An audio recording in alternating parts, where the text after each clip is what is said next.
We just had to get in a shower, which we thought might be warm. But it was a chemical shower. It wasn't warm. It's freezing. Get the thing out of my face. Thank you. I'm trying to get in the zone. This is Skins, and you're behind the scenes. I'm really looking forward to pushing Nicholas Hoult into the pool because he thinks he's such a big star, like rocking up with sunglasses and stuff, so it'd be nice to kind of bring him down a peg or two.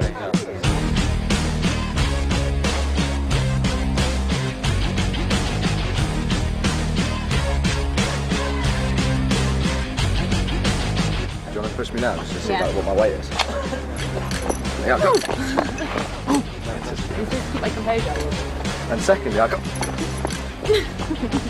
Welcome to the pool. Here we are. Basically what we're doing today is we're throwing our cast in, making them all moist. We've set up a camera on the ladder pod, which is basically a tall ladder with a camera on top. Oh, boo-hoo! I've got the lights.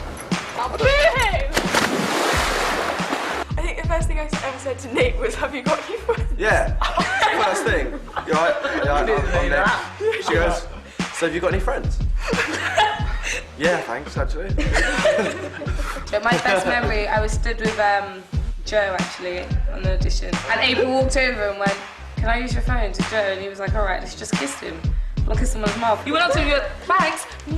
And he was like, I literally don't even remember seeing Joe. I remember, it was so funny, we were both like a bit taken aback by that. I got a totally different reception from April. We were sitting taking a picture and then she goes, don't I really look like the Grinch? And then she done that, do the Grinch face, go for it, go for it, quick.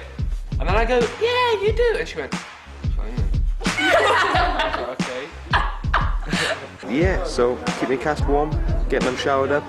Of course, that's my sole responsibility. Make sure they're showering all over, taking messages from their mum, their girlfriends, replying how I think, they would reply, getting in their heads.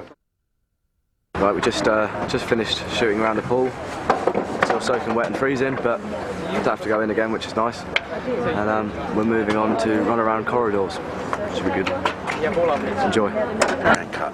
Camera's cut, resetting. I remember I walked into the office. I goes, oh yeah, hi, my name's Harry. Yes, your name is Harry. And your name's Enfield as well. I love you. These are all the students who are coming to the university and they've got their little name things that have been made up. I'm putting it on a Mohican. It is something I didn't expect to happen in my life. I couldn't foresee me acting out a sex scene with Harry Enfield telling me what to do, when to do it. But it was quite nice, Harry's he's a great bloke. He had a great vision for the scene, and he knew what he wanted. Who's a better kisser? Well.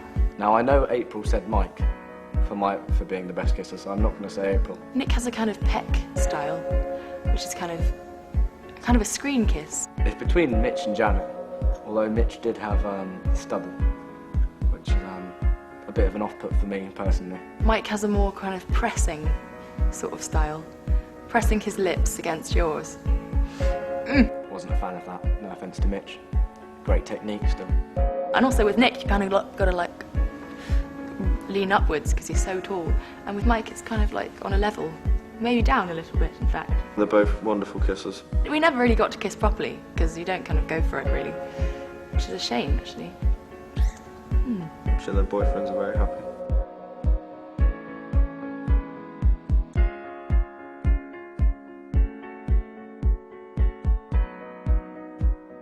The sex scene was the hardest scene.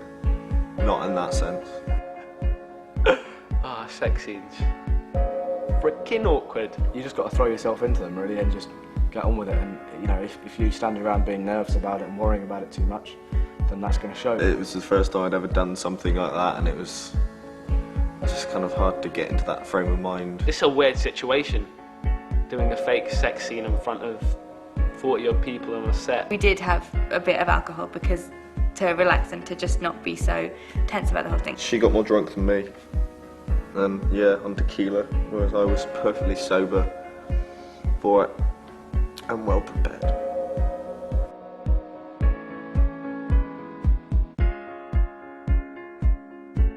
You're not really thinking well, personally, I wasn't really thinking, the romantic thoughts or anything like that. I was just thinking about, right, I've got to be here, got to do this, do that. So you're not really thinking in the right terms to get too excited.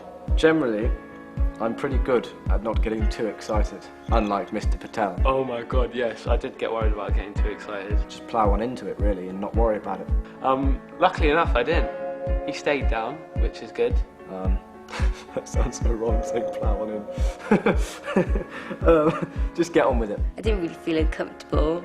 You can't really feel uncomfortable with Dev anyway. Me and Amy had just so much fun doing it. Not as in fun, but we really laughed about it. I know him quite well now. The weirdest thing is when they say cut and you're left kind of, you finish acting the scene, but then you're back to who you are. And you're left kind of in this awkward position with somebody you don't really know. We did it about 4 times, ran through this sequence that we'd rehearsed. And the first time, obviously we had to kind of put our dressing gowns on. We had to de-robe, and that was, really not wanting. That was really, really difficult. But by the 3rd time we did it, it was sort of fine. It was just like doing another scene, except I was sort of drunk. Oh, we had to sound record all the sex scenes because the sound wasn't good because of all the bed squeaking and whatnot. I think at some point we're going to have to go and do some additional dialogue recording of moaning, which will be nice. We had Chris Clough, the director, trying to tell me how to orgasm because I wasn't doing it Anwar enough and loud enough and squealy enough and this enough, and it's just standing in a booth trying to imagine you're going at it. It's just weird and no one wants to do it. Never. You mind if I list a complete filmography of Hugh Grant since '92? Slow things down. The Hugh Grant sex talk does not do it for me. It was a really good feeling to have had it over and done with, so I'm glad that I did it. And people say it looks really good. I don't know. I thought you said there wouldn't be any awkward questions. No, I'm not going to say that. No, at this point in time, I haven't told my parents yet that I've done it. And I will need to say, because I don't want them to watch it, but I don't know if they will. And it is in my episode, so they probably would, if I don't tell them, they are going to watch it. So we'll have to have a conversation about that at some point.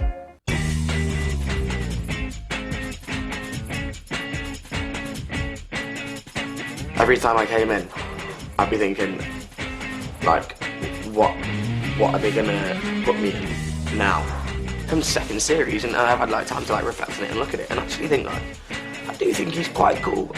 I've bought quite a few little t-shirts and stuff. He's got some cool stuff. All the socks, all of Jan's socks, which you will see, which are amazing, I bought all of them. One day, all the Skins crew said that I looked like a Christmas tree.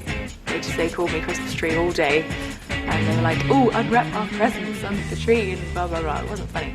The bright colours and stuff like that, I don't think I'm not that kind of person. In real life, a lot of people don't wear that much colour, but in Skins, it makes it look so much more interesting than it would have.